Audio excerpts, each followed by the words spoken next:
Well, welcome back. It's nice to have some positive part of the story.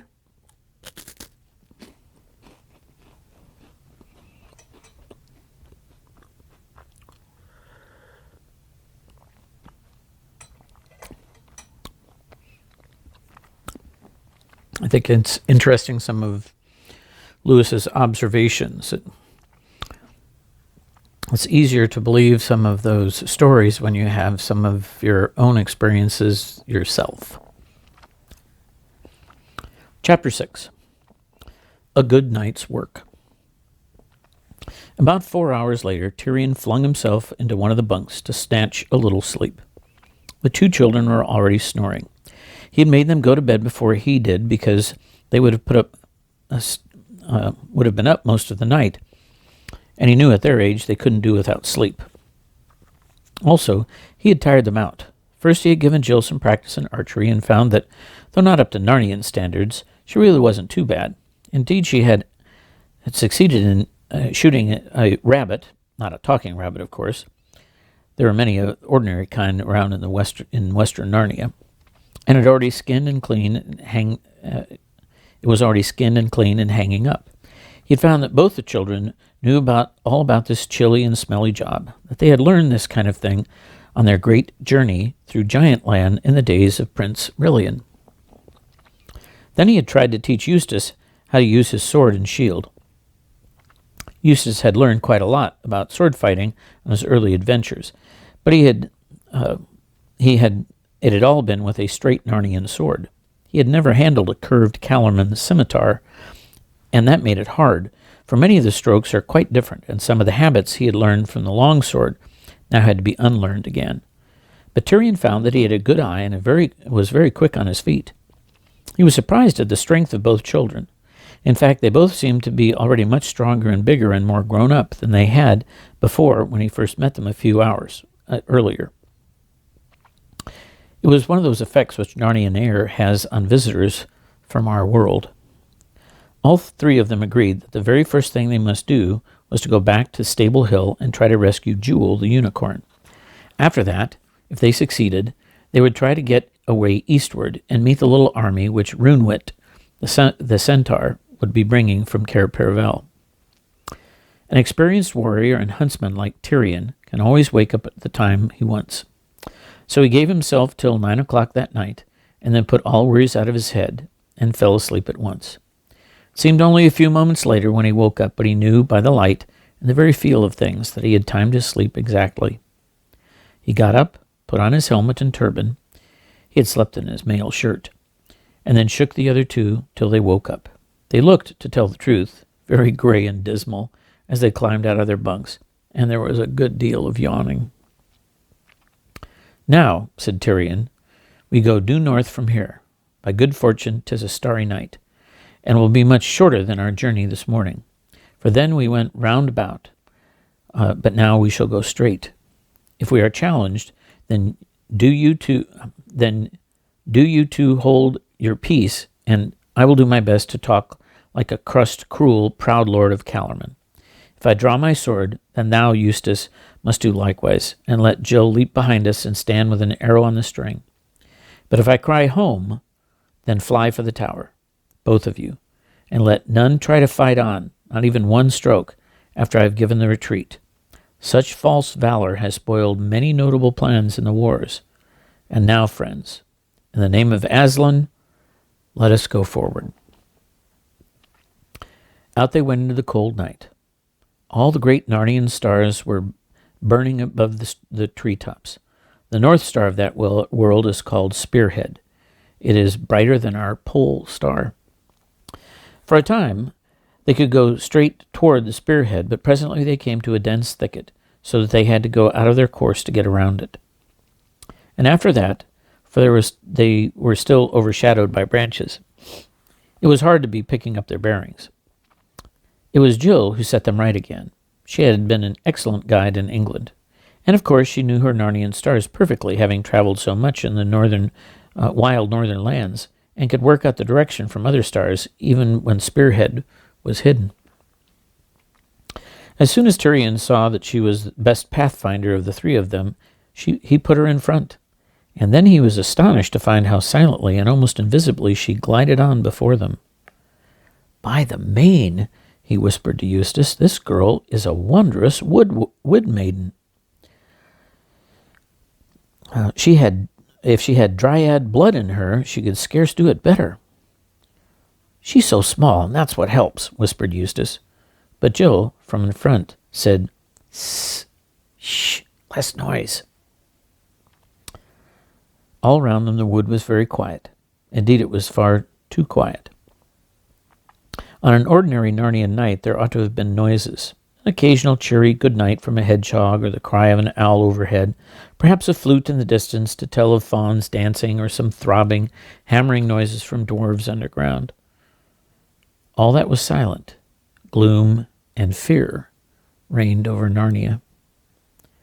After a time they began to go steeply uphill, and the trees grew further apart.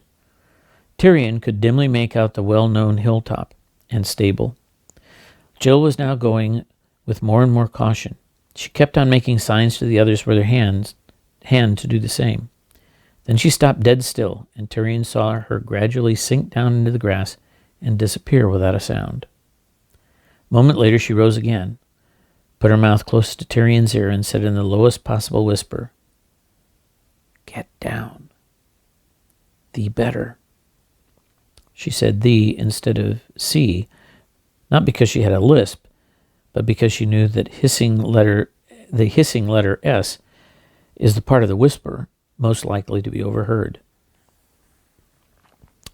Tirian at once lay down, almost as silently as Jill, but not quite, for he was heavier and older. And once they were down, he saw how far from that position you could see the edge of the hill sharp against the star-strewn sky. Two black shapes rose against it.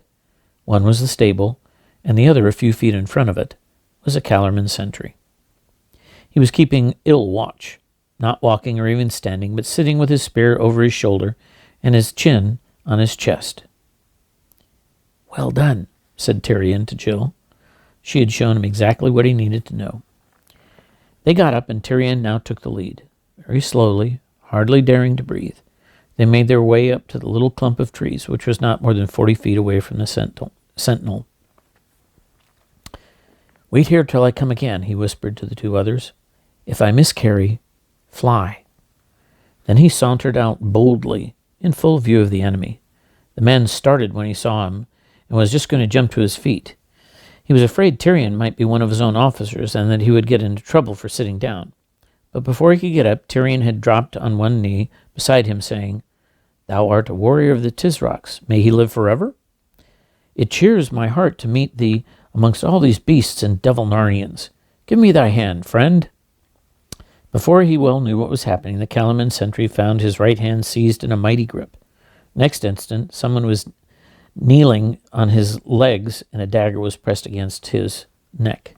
"One noise, and thou art dead," said Tirian in his ear. "Tell me where the unicorn is, and thou shalt live." Behind the stable, O master," stammered the unfortunate man. "Good. Rise up and lead me to him." As the man got up, the point of the dagger never left his neck, and only traveled round, cold and rather ticklish, as Tirian got behind him and settled in a convenient place under his ear. Trembling, he went round to the back of the stable. Though it was dark, Tirian could see the white shape of Jewel at once. "Hush," he said. "No, do not neigh. Yes, Jewel, it is I. How have they tied thee?" "Hobbled by all four legs and tied with a bridle to a ring in the stable wall," came Jewel's voice. "Stand here, sentry, with your back to the wall. So, now, Jewel, set the point of your horn against the Calorman's breast." "With a good will, sire," said Jewel. "If he moves, rive him to the heart." Then in a few seconds, Tirian cut the ropes. With the remains of them, he bound the sentry hand and foot.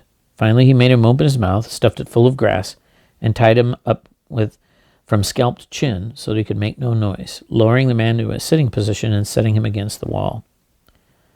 "I have done thee some discourtesy, soldier," said Tirian. but such was my need.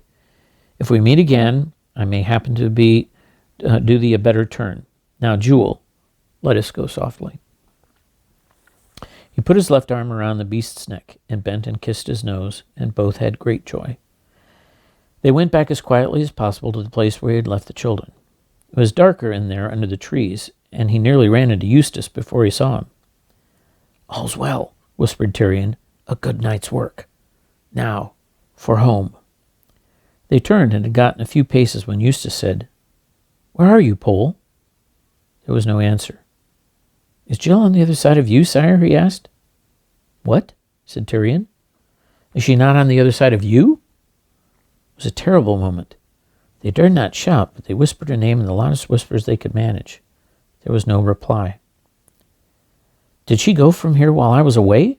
asked Tyrion. "I didn't see or hear her go," said Eustace, "but she could have gone without my knowing. She can be as quiet as a cat. You've seen it yourself." At that moment, a far-off drumbeat was heard. Jewel moved his ears forward. "Dwarves," he said. "And treacherous dwarves, enemies as likely as not," muttered Tyrion. "And here comes something on hooves, much nearer," said Jewel.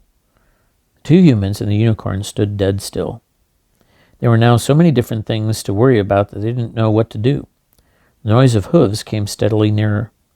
And then, quite close to them, a voice whispered, "Hello, are you all there?" Thank heaven it was Jill. "Where the devil have you been to?" said Eustace in a furious whisper, for he had been very frightened. "In the stable," gasped Jill, but it was a sort of gasp that you give when you're struggling with surprised laughter. "Oh," growled Eustace, "you think it's funny, do you? Well, all I can say is—" "Have you got Jewel, sire?" asked Jill. "Yes, he's here. What is the beast with you?"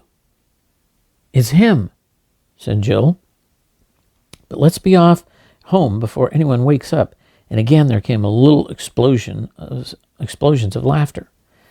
The others obeyed at once, for they had already lingered long enough in that dangerous place, and the dwarf drums seemed to have come a little nearer.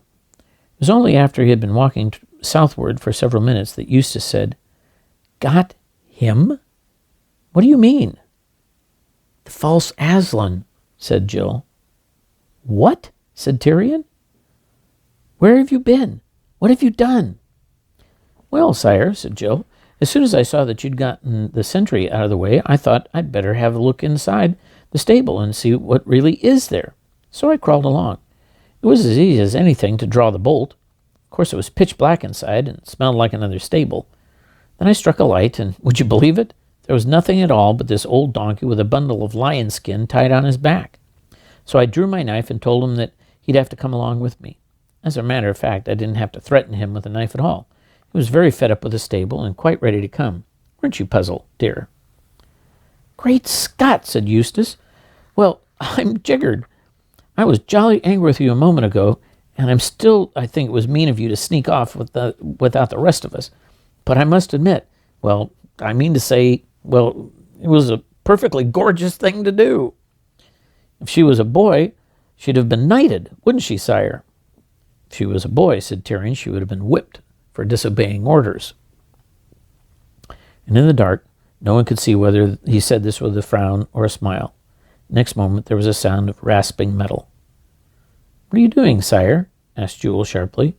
"Drawing my sword to smite the head off this accursed ass," said Tyrion in a terrible voice. "Stand clear, girl." "Oh, don't. Please don't," said Jill. "Really, you mustn't. It wasn't his fault. It was all the ape. He didn't know any better. And he's very sorry. And he's a nice donkey. His name's Puzzle, and I've got my arms around his neck." "Jill," said Tyrion, "you are the bravest and most wood-wise of all my subjects, but also the most malapert and disobedient. Well, let the ass live. What have you to say for yourself, ass?" "Me, sire?" came the donkey's voice. "I'm sure I'm very sorry if I've done wrong. The ape said Aslan wanted me to dress up like that, and I thought he knew.